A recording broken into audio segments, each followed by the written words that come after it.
నమస్తే, నా పేరు పిట్టల శ్రీశైలం. మాది పిట్టల ఆర్గానిక్ ఫాము గట్కేసర్లోని అంక్షాపూర్లో మేము కల్టివేట్ చేస్తున్నాము. ఇది పప్పాయ తోట, అట్లాగే మునగ కూడా వేసాము.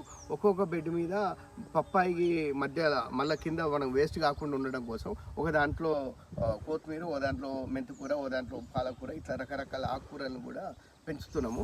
ఎందుకంటే మనం పప్పాయ వేసాము లేదా మునగ వేసామంటే మళ్ళీ ఆ కింద బెడ్లన్నీ వేస్ట్గా ఉండిపోవడము, ఆ ఉండడం వల్ల కలుపు రావడము, కలుపుతో పాటుగా దాంట్లో మన చీడపీడలు వచ్చి పంట అంతా నాశనం అవుతుంది. కాబట్టి కింద మనం నీట్గా ఉండడం కోసం ప్లస్ కలుపు రాకుండా ఉండడం కోసం మనం గ్రీన్ మల్చింగ్ కనుక ఇట్లా మనం ఆదాయ వనరులుగా ఉపయోగపడుతుంది, ప్లస్ మనకు మల్చింగ్ లాగా కూడా ఉపయోగపడుతుంది. కాబట్టి మేము ఇక్కడ పప్పాయ తోటలో ఆకుకూరల్ని పెంచుతున్నాం.